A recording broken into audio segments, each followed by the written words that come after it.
Hello everyone, welcome to HP exam institute. आशा करता हूँ आप सभी अच्छे होंगे और स्वस्थ होंगे। आज के इस वीडियो लेक्चर में हम डिस्कस करेंगे एचपीआरसी के बारे में, हिमाचल प्रदेश राज्य चयन आयोग के बारे में, हिमाचल प्रदेश के यूथ के बारे में, किस तरीके से उसका जो गला है वो वर्तमान में घुट रहा है धीरे धीरे गवर्नमेंट जॉब को लेके। एक बहुत पुरानी कहावत है, फेमस कहावत है कि नई बोतल और उसमें शराब पुरानी, यानी कि नई बोतल में पुरानी शराब जो है वो रख दी गई है। वो बिल्कुल कहीं ना कहीं फिट बैठती है हिमाचल प्रदेश राज्य चयन आयोग के ऊपर। इसका जो पहले का नाम था 2022 में नाम करें तो इसका जो नाम था वो था कर्मचारी चयन आयोग। बाद में इसका नाम कर दिया गया हिमाचल प्रदेश राज्य चयन आयोग। कर्मचारी की जगह चयन जो है राज्य लगा दिया गया, तो इसका नाम रखा गया। इसके बारे में हम डिस्कस करेंगे। पहले की जो गवर्नमेंट थी, बीजेपी गवर्नमेंट थी हिमाचल प्रदेश में 2022 से पहले, उस समय जो है जो यूथ है हिमाचल प्रदेश का, उसको किस तरीके के दुख जो थे वो देखने को मिले, दिक्कतें देखने को मिली, और वर्तमान में क्या क्या दुख जो है हिमाचल प्रदेश का यूथ झेल रहा है, वो सब हम इस वीडियो लेक्चर में डिस्कस करेंगे। अगर हम बात करें पहले की, तो पहले जो था बीजेपी गवर्नमेंट से क्यों ऑफेंड हुए थे जो यूथ है हिमाचल प्रदेश का। एक तो देखिएगा, सबसे बड़ा जो ड्रॉबैक था वो था पेपर लीक। पेपर लीक बहुत ज़्यादा हो रहे थे। पहले ऑफलाइन एग्ज़ाम होते थे हिमाचल प्रदेश में। जितना भी एग्ज़ाम था ग्रुप सी की अगर हम बात करें तो वो जो था कर्मचारी चयन आयोग ले रहा था, और ये जो थे पेपर लीक हो रहे थे, और पर्टिकुलर किसी एक जो है स्कूल से, यानी कि अगर पेपर ऑफलाइन होता है तो स्कूलों में कंडक्ट कराया जाता था, तो किसी एक स्कूल से ही उसके जो टॉपर है, यानी कि फर्स्ट टॉपर सेकंड टॉपर, वो कहीं ना कहीं एक ही स्कूल से निकल रहे थे। तो ये सबसे बड़ा दुख था। और जो सेकंड था वो था R&P रूल को लेके। जो रिक्रूटमेंट एंड प्रमोशन रूल्स आते थे किसी भी भर्ती के, वो क्लियर कट नहीं थे, जिसके चलते जो भर्ती थी वो कोर्ट में चली जाती थी। मैक्सिमम जो भर्तियां हैं वो कोर्ट में ही चली गई। 817 की बात करें, 817 JOIT जिसका पोस्ट कोड, JOIT की भर्ती जिसका पोस्ट कोड 817 था, बहुत लंबा जो है ये केस चला। तो इसी के चलते जो है कहीं ना कहीं यूथ जो था वो इनसे नाराज़ था, बीजेपी गवर्नमेंट से। उन्होंने चूज़ किया किसको? कांग्रेस को। कांग्रेस के वादे थे कि हम पहली जो कैबिनेट मीटिंग होगी हमारी, हम उसमें 1 लाख नौकरियां देंगे, पक्की नौकरी देंगे, 58 साल वाली नौकरी देंगे। लेकिन इसके विपरीत जो है वो किस तरीके की आजकल की स्थितियां बनी हुई है उसके बारे में हम डिस्कस करेंगे। देखिए, इसको अगर हम बात करें कर्मचारी चयन आयोग की, तो कर्मचारी चयन आयोग का एक एग्ज़ाम था 25 दिसंबर 2022 को। 25 दिसंबर 2022 को जो है एक एग्ज़ाम कंडक्ट कराना था, वो भी JOIT का था। वो भी JOIT का एग्ज़ाम था। तो इसका जो पेपर है वो पहले लीक हो गया, विजिलेंस को पता लगा, ठीक है। तो इसका जो है कुछ एक गिरफ्तारियां हुई और ये कैंसिल कर दिया गया। इसके बाद 26 दिसंबर 2022 को जो है जो हमारा कर्मचारी चयन आयोग है इसको सस्पेंड कर दिया गया। उस समय सिर्फ सस्पेंड किया गया था, भंग नहीं किया गया था, ठीक है। यानी कि इसको ख़त्म नहीं किया गया था, ओनली सस्पेंड किया गया था। लेकिन जैसे ही विजिलेंस ने और ज़्यादा खुलासे किए, पेपर जो है वो अंदर से ही लीक हो रहा था। जहाँ पेपर बन रहा है वहीं से जो है कर्मचारी चयन आयोग से ही वहीं से लीक हो रहा था। तो बाद में गवर्नमेंट ऑफ हिमाचल प्रदेश ने इसको जो है फरवरी 2023 में जो है इसको पूरी तरह से बंद कर दिया, यानी कि इसको डिसॉल्व कर दिया। ये जो आयोग था कर्मचारी चयन आयोग, इसको भंग कर दिया। तो इसके बाद जो है गवर्नमेंट ऑफ हिमाचल प्रदेश सितंबर 2023 में लेके आई। इसका सिर्फ नाम चेंज हुआ, बिल्डिंग वही है, ठीक है, कर्मचारी वही, कर्मचारी बीच से चेंज कर दिए गए लेकिन थे तो वही। तो इसका जो नाम रख दिया गया वो कर दिया गया हिमाचल प्रदेश राज्य चयन आयोग, ठीक है। सितंबर 2023 में जो है इसका नाम जो है चेंज करके राज्य चयन आयोग कर दिया गया। इसके बाद 2025 में जाके, मार्च 2025 में जाके इसने अपना पहला एग्ज़ाम जो है OT असिस्टेंट का लिया। अगर हम बात करें ऑफिसर, सॉरी, हाँ, ऑपरेशन थिएटर असिस्टेंट का जो है फर्स्ट एग्ज़ाम इसने कंडक्ट कराया था। हालांकि वो भर्ती जो है पुरानी थी, खुद से जो है नहीं की थी। और इसके बारे में हम सारा डिस्कस करेंगे कि पुरानी भर्तियां जो अभी 2022 की, अगर हम भर्ती की बात करें, 2022 में हिमाचल प्रदेश कर्मचारी चयन आयोग ने एक नोटिस जारी किया था जिसमें सब इंस्पेक्टर, बहुत सारी पोस्टें थी उसमें, लगभग लगभग 78 पोस्टें, ठीक है, 78 जो है पोस्टें ज़्यादा थी, 78 डिपार्टमेंट्स में थी, अलग अलग जो है तरीके की पोस्टें थी अलग अलग डिपार्टमेंट में। वो जो है अब तक भर्ती नहीं हुई है ना, उसका जो नोटिफिकेशन, क्योंकि उसको गवर्नमेंट ऑफ हिमाचल, जो अभी वर्तमान गवर्नमेंट है, इसने इसको विड्रॉ कर लिया था। तो इसमें हमने RTI लगाई। तो इन्होंने कहा कि जो फीस रिफ़ंड है, जो फीस रिफ़ंड करने का प्रावधान है वो भी हमारे पास नहीं है। यानी कि उसमें कहा गया था कि अगर आप फीस हमारी रिफ़ंड कर देते तो बता दीजिएगा। तो फी रिफ़ंड करने का कोई प्रावधान नहीं है। इसके साथ साथ HPU, जो हमारा हिमाचल प्रदेश यूनिवर्सिटी है, HPU जो है उसने 2020 में फॉर्म भरवाए थे। HPU ने 2020 में फॉर्म भरवाए थे, कोविड आ गया, उसके बाद वो फॉर्म वैसे ही लटके रहे। 2022 में दोबारा जो है विंडो ओपन की, दोबारा फॉर्म भरवाए। इसमें बहुत सारी वैकेंसीज थी, माली की पीएन की बहुत सारी वैकेंसीज थी, मोस्ट इंपॉर्टेंट थी क्लर्क की वैकेंसी। क्लर्क की वैकेंसी के लिए जो मैंने आरटीआई लगाई थी, आरटीआई में बताया गया था कि 8 करोड़ के समथिंग, ठीक है, मैं कॉपी लगा दूंगा अगर मेरे पास अभी अवेलेबल हुई उसकी, 8 करोड़ के समथिंग जो रेवेन्यू है वो सिर्फ क्लर्क की पोस्ट से, सिंगल पोस्ट क्लर्क की पोस्ट से ही जनरेट हुआ था एचपीयू में। तो इन्होंने भी अभी तक उसका रिफंड का कोई प्रावधान नहीं रखा है, कह रहे हैं हम इन फ्यूचर कभी भर्ती करेंगे तो उसमें उसको सेटल कर देंगे। और इनकी जो फीस थी वो 1200 से 1500 थी पर बच्चा, 1200 से 1500 रुपया पर बच्चा जो है फीस ली गई। रिफंड का कोई प्रावधान नहीं है, ठीक है, मैं वो लगा दूंगा यहाँ पे कॉपी आरटीआई की, उसमें साफ लिखा गया है कि रिफंड का कोई भी हमारे पास प्रोसेस नहीं है। तो ये जो था इस तरीके से चला। ये 2022 की भर्तियां हैं सब, अभी तक कोई कंप्लीट नहीं हुई। अभी हम बात करेंगे हिमाचल प्रदेश राज्य चयन आयोग के बारे में, किस तरीके से यूथ जो है उसमें दुखी है। दुखी किस तरीके से है, पहले ऑफलाइन भर्ती होती थी, मैंने कहा आपसे कि 2022 में जो है गवर्नमेंट ने इसको भंग कर दिया, 23 में इसको बिल्कुल डिजॉल्व कर दिया, और 23 में ही सितंबर 23 में हिमाचल प्रदेश राज्य चयन आयोग गया और इंट्रोड्यूस किया गया सीबीटी को, कंप्यूटर बेस्ड टेस्ट, जो कि एक अच्छी बात है हिमाचल प्रदेश के लिए कि सीबीटी आया, ठीक है। मैं इससे काफ़ी खुश था कि हिमाचल प्रदेश में अब सीबीटी होगा, क्योंकि मैं पहले प्रिपेयर कर रहा था एसएससी सीजीएल, ठीक है, तो मेरा कहीं ना कहीं इसमें ठीक था कि हाँ अच्छा है सीबीटी, लेकिन इसके बहुत सारे ड्रॉबैक्स हैं। सीबीटी के बहुत सारे ड्रॉबैक्स है। एक तो देखिएगा हिमाचल प्रदेश में अगर सीबीटी इंट्रोड्यूस किया गया है तो इसका इंफ्रास्ट्रक्चर कैसा होना चाहिए, किस तरीके से एग्ज़ाम कंडक्ट कराए जाने चाहिए, उसके बारे में जो है आई थिंक राज्य चयन आयोग के बारे से इतना इंफ्रास्ट्रक्चर नहीं था कि इसको एग्ज़ाम अच्छे से कंडक्ट कराया जाए। सीबीटी जब इंट्रोड्यूस किया गया हिमाचल प्रदेश में, पहला सीबीटी कराया गया ये ओटीए का था आपका, लेकिन एक खुद से कराया। बाद में इन्होंने जो है एजेंसी हायर की, दैट इज़ टीसीएस, जो एजेंसी हायर की वो क्या है, टीसीएस। लेकिन जो है इसकी इम्प्लीमेंटेशन है वो कहीं ना कहीं थोड़ी सी यहाँ पे रॉन्ग होती हुई दिख रही है। जो सीबीटी है, सीबीटी अच्छा है, लेकिन इसकी कमियाँ क्या क्या है वो हम यहाँ पे डिस्कस करते हैं, ठीक है। यूथ को जो यहाँ पे जॉब है, पहले अपनी दम पे सिलेक्शन होता था, अब जो है यहाँ पे लक फैक्टर काम कर रहा है। यहाँ पे जो है लक फैक्टर आपका यहाँ पे काम कर रहा है। किस तरीके से काम कर रहा है कि अब जो सीबीटी हो रहा है सिंगल पोस्ट के लिए, अगर हम एक पोस्ट के लिए बात करें, आप मान के चलिए टीजीटी के लिए, टीजीटी के लिए अभी एग्ज़ाम हुए आपके मेडिकल के, मेडिकल की बात करें, मेडिकल नॉन मेडिकल आर्ट सबका एग्ज़ाम हो गया मेडिकल के लिए, तो 9 शिफ्टों में आपका एग्ज़ाम हो रहा है।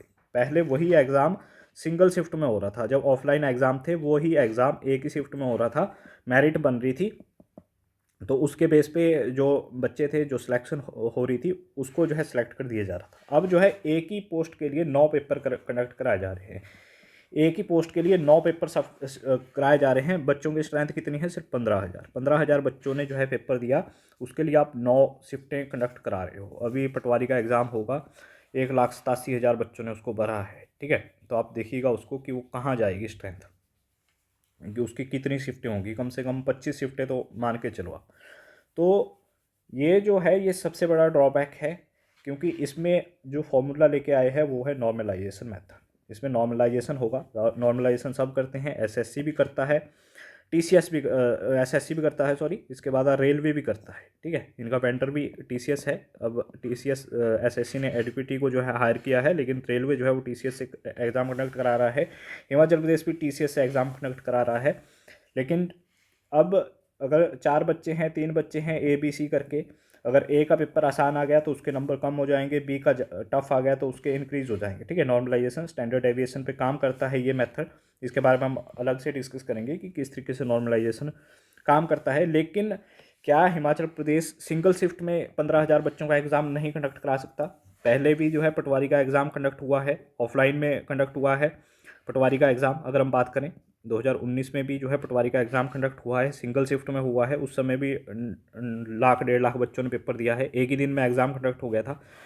क्या जब तक सीबीटी सिंगल उसमें ना हो जाए, सीबीटी के मैं साथ हूँ, ठीक है, सीबीटी होना चाहिए, क्योंकि टाइम की बचत होती है। जो ऑफलाइन पेपर थे उसमें लीक होते थे, सीबीटी भी लीक हो जाते हैं। अगर हम बात करें सेंट्रल गवर्नमेंट पे, एसएससी के पेपर भी लीक हुए हैं, ठीक है। लेकिन हिमाचल प्रदेश में अगर हम बात करें तो इसमें टाइम बचेगा, जो छपने का समय है वो बचेगा, कैरी करने का समय बचेगा सीबीटी से। लेकिन क्या सिंगल डे में हम सीबीटी नहीं कंडक्ट करा सकते हिमाचल प्रदेश में? जो सबसे बड़ा दिक्कत है वो यहीं से शुरू हो रही है बच्चों को, कि एक ही दिन होना चाहिए सीबीटी जो है, सिंगल डे होना चाहिए, लेकिन गवर्नमेंट करा रही है इसको शिफ्टों में और इसको नॉर्मलाइज करेगी। अभी कोई भी पेपर नॉर्मलाइज नहीं हुआ है क्योंकि किसी का रिजल्ट नहीं आया है। जिस दिन रिजल्ट आएगा उस दिन देखना आप क्या हाल होगा आपका।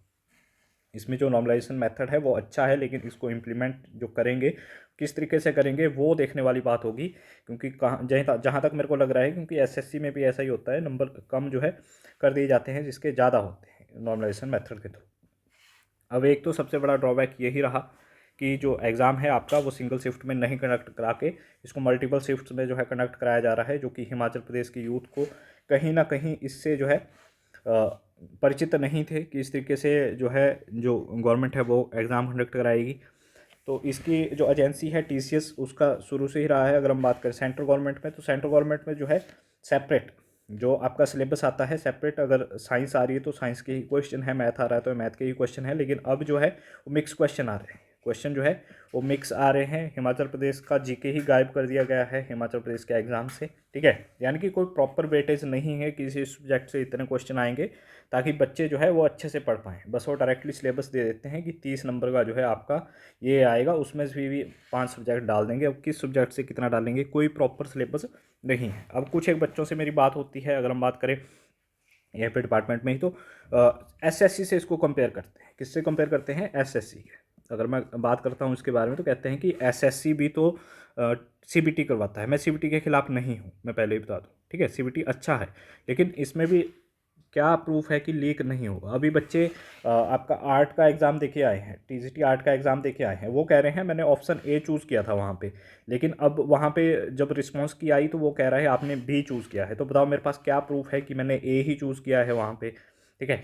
या फिर जो आयोग है उसके पास क्या सबूत है कि मैंने बी ही चूज़ किया है। जो पहले ऑफलाइन पेपर होते थे तो आपको एक सीसी कार्बन कॉपी दी जाती थी। जो हमारा ऑफलाइन पेपर होता था उसके साथ एक कार्बन कॉपी होती थी, जो हम वहाँ पे चूज़ करके आए हैं, ए चूज़ करके आए हैं ऑप्शन या बी चूज़ करके आए हैं, तो उसकी एक कार्बन कॉपी हमारे पास होती थी। हमें पता होता था कि हमने ये जो है वहाँ पे राइट क्लिक किया है। तो अभी जो है हम ए ऑप्शन वहाँ पे चूज़ करके आ रहे हैं और बाद में कहा जा रहा है कि आपने बी चूज़ किया है। तो ये जो है मोस्टली बच्चों के साथ दिक्कत आ रही है। इस बार इसके साथ अगर हम बात करें आंसर की, अभी देखा होगा आपने जब नॉन मेडिकल की आंसर की आई थी 27 दिसंबर वाली, तो उसमें 200 क्वेश्चंस का आपका पेपर था, उसमें से 150 क्वेश्चन तो इन्होंने रॉन्ग कर दिए थे, ठीक है। हालांकि दूसरे दिन इन्होंने मैसेज डाला था कि ये टेक्निकल इशू की वजह से जो है गलत हुआ है। तो टेक्निकल इशू यहाँ भी तो हो सकता है। जो ये ऑप्शंस आगे पीछे हो रहे हैं कि बच्चा कह रहा है मैंने ए ऑप्शन चूज़ किया था और वहाँ पे जो रिस्पांस की आ रही है उसमें बी ऑप्शन चूज़ किया हुआ आ रहा है कि आपने बी चूज़ किया है। तो यहाँ पे भी तो टेक्निकल इशू हो सकता है टेक्निकल इशू की वजह से ही ये भी गलत कर दिया गया हो किसी बच्चे का, ठीक है। तो यहाँ पे भी बच्चा मार खा रहा है, इसके बाद नॉर्मलाइजेशन में मार खाएगा। यानी कि टोटली जो है लक बेस्ड अब चल पड़ा है। इसके बाद जो हिमाचल प्रदेश में सबसे बड़ा ड्रॉबैक है वो है फ़ीस। 800 रुपये फ़ीस आपने रख दी है एग्ज़ाम की। उसके बाद अगर आयोग गलती करता है तो 200 रुपये हम देंगे आयोग के कि आपने गलती की है भैया, इसको सुधारो, 200 रुपये ले लो हमसे, ठीक है। कोई क्वेश्चन अगर गलत हो जाता है तो उसको अगर हम वहाँ पे अपील करते हैं कि ये क्वेश्चन गलत है तो 200 रुपया हमें देना पड़ रहा है, ठीक है। तो ये भी जो है सबसे बड़ा ड्रॉबैक है, क्योंकि पहले ऐसा नहीं था, फीस जो है वो कम थी हिमाचल प्रदेश में जो भी एग्ज़ाम थे। तो अब हम बात करते हैं कि क्या ये चीज़ें हैं सुधारी जा सकती है। बिल्कुल सुधारी जा सकती है। देखिए जो सीबीटी है उसके जो एग्ज़ाम सेंटर है उनको इंक्रीज़ करना पड़ेगा गवर्नमेंट को। उनको अगर इंक्रीज़ कर देती है और जो एग्ज़ाम है वो सिंगल शिफ्ट में कंडक्ट कराया जाए। अभी आप एसएससी से कंपेयर करते हैं कि एसएससी में होता है, तो एसएससी में एस्पिरेंट जो है 12 से 13 लाख होते हैं, 13 से 15 लाख एस्पिरेंट जो है वहाँ पे बैठते हैं पूरे ऑल ओवर इंडिया में। हिमाचल प्रदेश में मैक्सिमम कितना है, अभी पटवारी का ही एग्ज़ाम गया है, या फिर आप जेआईटी की बात कर लें तो 2 लाख तक एस्पिरेंट उसमें जाएगा, 2 लाख, ठीक है। तो इतना जो है इंफ्रास्ट्रक्चर आपके पास होना चाहिए। अगर आपने सीबीटी के लिए हामी भरी है कि हम सीबीटी कराएंगे तो सिंगल डे में एग्ज़ाम कंडक्ट कराया जाए। तो अगर सिंगल डे में एग्ज़ाम कंडक्ट होता है तो ही जो है ये चीज़ें थोड़ी स्मूथ होगी और इसकी जो फ़ीस है उसको कम कर दिया जाए। अब कंपेयर करते हैं किसके साथ, कंपेयर करते हैं एसएससी के साथ कि एसएससी भी तो जो है सीबीटी करवाती है, एसएससी भी तो एग्ज़ाम कंडक्ट कराती है। क्योंकि मेरी कुछ एक बच्चों से बात, तो आप एसएससी के साथ देखिएगा, पहले तो कंपेयर ही नहीं कर सकते। एसएससी अभी जो है गवर्नमेंट ऑफ इंडिया 8वां वित्त आयोग लेके आ रही है, 8वां जो पे कमीशन है, सॉरी, वो लेके आ रही है, वित्त आयोग नहीं, पे कमीशन लेके आ रही है, वो लागू कर देगी। ठीक है। 2027 तक उसकी जो है उसका फिटमेंट फैक्टर जो है वो डिक्लेयर कर देंगे। आपके यहाँ चल रहा है अभी 6 पे मिशन, वो भी कैसे, 12,500 रुपया फिक्स सैलरी 2 साल के लिए टीजीटी के लिए। सोचो आप, टीजीटी की पोस्ट लेवल 6 की पोस्ट है और 12,500 आप फिक्स कर रहे हैं। एसएससी में जो लोएस्ट पोस्ट है ना, that is MTS, multitask staff की सबसे लोएस्ट पोस्ट है लेवल 1 की। इसकी इन हैंड सैलरी पता है कितनी है? इन हैंड सैलरी अगर हम बात करें यहाँ पे चंडीगढ़ में तो 32,000 रुपये सैलरी है इन हैंड। एसएससी एमटीएस की 10वीं बेस्ड एग्ज़ाम है ये इसकी, और आप 12,500 दे रहे हो टीजीटी को, वो भी फिक्स है 2 साल के लिए, कुछ टीएडीए कुछ नहीं मिलेगा। ठीक है, तो इससे तो आप, एक तो बात है कंपेयर ही मत करो, एसएससी से तो कंपेयर ही मत करो। या तो एसएससी जितनी सैलरी दो, अगर आपने इससे कंपेयर करना है तो एसएससी की जितनी सैलरी दो तो मैं इस बात को मानूँ। एसएससी के जैसे फीस भी रखो। एसएससी की फ़ीस कितनी है? 100 रुपया फ़ीस है एसएससी की। एसएससी का फॉर्म भरने की फ़ीस जो है वो कितनी है? 100 रुपया है। लेकिन क्या वहाँ पे नहीं होती धांधलियाँ? होती है वहाँ पे भी। ठीक है, अगर आपने सीजीएल 2018 दिया हो तो आपको पता होगा कि वहाँ पे टीसीएस ने क्या किया था, किस तरीके से वो एग्ज़ाम लटका रहा था सीजीएल का। अभी भी मेंस का, जिस सीजीएल मेंस का रिजल्ट आया है कंप्यूटर में, एडुकेटी ने किस तरीके से गंद डाला हुआ है वहाँ पे भी। तो ये सब दिखते हैं जो कि यूथ को है। ठीक है, कोई भी बड़ा जो हाउस है वो इसके बारे में डिस्कस नहीं कर रहा है। मेरी बहुत सारे बच्चों से बात हो रही है तो इसमें काफ़ी दिक्कतें आ रही है बच्चों को। ठीक है, मेन तो सीबीटी से ही आ रही है। सीबीटी जो कंडक्ट कराया जा रहा है इसमें जो दिक्कतें हैं वो मैंने आपसे डिस्कस कर ही ली कि सबसे बड़ी जो डिस्कस है आपकी यहाँ पे जो दिक्कत आ रही है वो तो सीबीटी में किस चीज़ से आ रही है। एक तो नॉर्मलाइजेशन से आएगी आपकी। जब भी पेपर नॉर्मलाइजेशन होगा, आपका रिजल्ट आएगा, तब आपको इसके बारे में पता लगेगा। अभी आप इसके बारे में अवेयर नहीं हो। उसके बाद जो आ रही है वो मल्टीपल शिफ्ट से ही आ रही है। ठीक है, सेंटरों से आ रही है। सेंटर बहुत दूर दे दिए जाते हैं। बच्चा अगर सोलन का है, उसका सेंटर जो है कहीं और दे दिया जाता है, क्योंकि सोलन का, अगर आप सोलन प्रॉपर सोलन से हो तो आपका एग्ज़ाम जो था वो पहले सोलन में हो रहा था। अब जो आपको हो सकता है सोलन से बद्दी भेज दे, क्योंकि यूनिवर्सिटीज़ है वहाँ पे एग्ज़ाम कंडक्ट कराए जा रहे हैं, अगर जहाँ पे कंप्यूटर अवेलेबल है। तो जब तक जो है इंफ्रास्ट्रक्चर सही नहीं हो जाता, बड़ा नहीं हो जाता, तब तक तो ये दिक्कतें आएगी। लेकिन हिमाचल गवर्नमेंट को चाहिए कि अगर आपने सीबीटी ही कंडक्ट कराना है तो आपके पास मैक्सिमम कैपेसिटी 2 लाख बच्चों की तो होनी ही चाहिए। मैक्सिमम 2 लाख बच्चों का आप एग्ज़ाम एक दिन में कंडक्ट करा सको, इतनी तो जो है आपके पास कैपेसिटी होनी चाहिए। 2 लाख का नहीं करवा सकते आप तो एटलीस्ट 50,000 का तो करवा दो। ठीक है, इसका 25% तो आप कंडक्ट कराओ कि 50,000 बच्चों का जो एग्ज़ाम है वो आप सिंगल शिफ्ट, एक शिफ्ट में कंडक्ट करा दो। क्योंकि अभी जो एग्ज़ाम होंगे आपके, पटवारी का हो गया, जेयूआईटी का हो गया, सिर्फ यही कुछ एक एग्ज़ाम है जिनमें स्ट्रेंथ ज़्यादा होगी। बाकी अगर पर्टिकुलर सब्जेक्ट को लेके कोई एग्ज़ाम आता है, जैसे टीजीटी आर्ट को लेके आ रहा है या फिर मेडिकल को लेके आ रहा है, तो उसमें तो वो कुछ एक बच्चे ही अप्लाई कर पाएंगे। जैसे टीजी मेडिकल का था, उसमें 15,000 बच्चे ही थे। तो इसका जो एग्ज़ाम है वो सिंगल शिफ्ट में आप कंडक्ट करा देते तो जो है बच्चों को ज़्यादा दिक्कत नहीं होती। और जो रिस्पांस की है उसमें जो दिक्कतें आ रही है उसको सुधारने की थोड़ी सी यहाँ पे ज़रूरत है। इसके बाद जो टेंडर है इसके, ठीक है, मार्च में आए थे 2025 में, जो इन्होंने अपना टीसीएस को दिया था, उसके पहले किसी और को दे रखा था। इस तरीके से है। आई होप वीडियो अच्छा लगा होगा आपको। थोड़ा इसमें सुधार करने की ज़रूरत है। आप सभी को मिलके जो है ईमेल करना पड़ेगा जो हमारा राज्य चयन आयोग है उसको, कि इसमें थोड़ा सा जो है सुधार किया जाए, फ़ीस को कम कर दिया जाए। अगर आप लोग साथ नहीं आओगे, ठीक है, क्योंकि वरना मित्र जो योजनाएं हैं वो गवर्नमेंट हिमाचल प्रदेश लेके आ रही है। हर एक चीज़ में मित्र योजना गवर्नमेंट ऑफ हिमाचल प्रदेश में जो है उड़ेल दी है। वो चाहे वन मित्र हो, आपका आरोग्य मित्र हो, और उनको दिया कितना जा रहा है? 8,000, 10,000, 5500। मैं तो सोच के हैरान हूँ कि जो बच्चा 5500 रुपये पे नौकरी कर रहा है वो किस तरीके से अपना भरण पोषण करता होगा। ठीक है, किस तरीके से अपने परिवार को जो है वो पालता होगा। और इनकी जो है ड्यूटी टाइम है वो गवर्नमेंट ने बड़ी चालाकी से कम कर दिए है, 4 से 6 घंटे। क्योंकि अगर हम इसको ज़्यादा लेके जाएंगे, 8 घंटे लेके जाएंगे, तो लेबर लॉ जो है वो ऑफेंस हो जाएंगे। ठीक है, उनका जो लेबर लॉ है उनकी अवमानना हो जाएगी यहाँ पे। तो उनको काफ़ी अच्छे से जो है इनकी जो टाइमिंग है उसी को कम कर दिया गया है। तो सभी को आपको साथ में आना होगा। जो बड़े इंस्टीट्यूट है उनको भी साथ में, क्योंकि उनको, जहाँ तक मेरे को लगता है, उनको सिर्फ अपने कोर्स से मतलब है। हिमाचल प्रदेश क्या कर रही है, अब नई से नई वैकेंसी रिलीज़ कर दी गई है अभी जो है मैथ की, जो सीबीएसई एग्ज़ाम होंगे आपके, सीबीएसई के एग्ज़ाम है उसमें मैथ और इंग्लिश के टीचर लेके आए हैं। उसमें 10 महीने की फिक्स सैलरी पे रखेंगे। ठीक है, आप मज़दूर रख रहे हो उनको 30,000 रुपये पे, 30,000 रुपये में हम रख रहे हैं। अरे 30,000 या 32,000 तो मैं कह रहा हूँ MTS को मिल रहा है।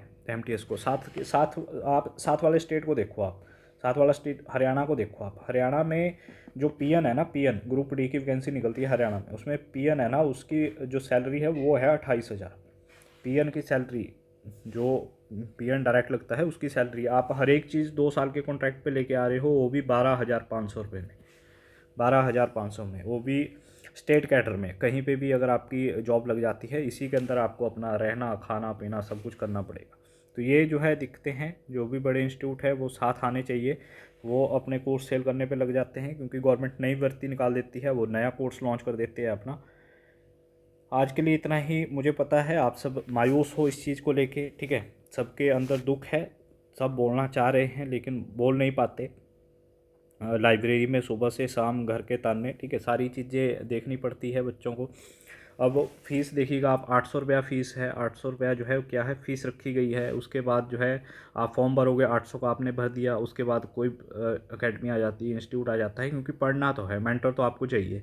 वो भी जो है 1000 से 1200 तो आपसे उसी का ले लेगा, ठीक है, पढ़ाने का ले लेगा। या उसको भी अपना जो है बिजनेस है रन करना है, उसको भी भरण पोषण करना है, तो वो भी लॉन्च करेगा, ठीक है। उसके बाद आप पेपर देने जाओगे, 1000 से 1200 वहाँ खर्च करोगे। अगर थोड़ा और दूर आ गया तो फिर रूम वहाँ पे रेंट पे लेना पड़ेगा, अगर रिश्तेदार है। रिश्तेदारों के यहाँ पे जाने से शर्म आती है, अगर आपकी एज 25 से ऊपर हो चुकी है तो आप वो नहीं जाते, मुझे पता है, ठीक है। तो आप कमरे वहाँ पे किराए पे लोगे, तब रहोगे। ये सारा का सारा खर्चा जो है ना एक पेपर को देने का, यही आ जाता है 5500 से 6,000। तो 5500 से 6,000 तो यही पेपर का खर्चा आ जाता है, क्योंकि आप बुक भी लोगे, उसके बाद कॉपियाँ लोगे। जो बच्चा कमरा लेके कहीं लाइब्रेरी जाके पढ़ रहा है ना, उसको इस चीज़ का दुख पता होगा कि किस तरीके से जो है ये बर्डन जो है किस तरीके से बढ़ता है। 10-10 रुपए के पेन खरीदने, क्योंकि मैंने देखा है कुछ एक बच्चों को कि 10-10 रुपए के पेन खरीदने के लिए भी उनको सोचना पड़ रहा था कि लें कि नहीं लें।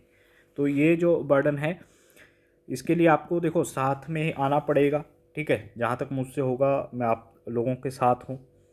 मैं आपको बता दूँ, मैं हिमाचल प्रदेश के एग्ज़ाम की तैयारी नहीं कर रहा हूँ, मैं सिर्फ पढ़ाता हूँ थोड़ा बहुत, ठीक है। और मैं अभी हिमाचल प्रदेश में भी नहीं हूँ, मैं अदर स्टेट में हूँ। मैं सिर्फ पढ़ाता हूँ हिमाचल का, क्योंकि मेरे को शुरू से ही पढ़ाना अच्छा लग रहा था। तो लेकिन बीच में मेरे लेक्चर बहुत कम आते हैं, क्योंकि मैं ऑलरेडी जॉब में हूँ, तो मेरे पास इतना समय भी नहीं होता। लेकिन मैं आप लोगों के साथ हूँ। और हिमाचल प्रदेश में जिस तरीके से अभी हालात चले हुए हैं CBT को लेके, अदर एग्ज़ाम को लेके, तो काफ़ी जो है दुख होता है इन चीज़ों को देख के कि ये जो मित्र वाली भर्तियाँ हैं, क्योंकि ये मजबूरी में भरते ही है बच्चे। जो आपकी रोगी मित्र है या फिर अदर मित्र है, मजबूरी में तो भरते ही है। और बाद में इस उम्मीद से भर देते हैं कि बाद में जो है हम पक्के हो जाएंगे। कुछ एक को गवर्नमेंट पक्का भी कर देती है, क्योंकि वो कोर्ट में चले जाते हैं कि हमारी आजीविका का साधन यही है, हमारी शादी हो चुकी है, और कोर्ट जो है अप्रूव कर देता है उनको। लेकिन अभी तक इतना ही है। आई होप आप लोग सब अच्छे होंगे। Thank you for watching us. आपको कोई भी दिक्कत आती है, मैंने अपना नंबर जो है व्हाट्सएप का नीचे दे रखा है, ठीक है। आप टेलीग्राम पे मैसेज कर सकते हैं। जुड़े रहिएगा हमारे साथ। Thank you for watching us. जय हिंद, जय हिमाचल।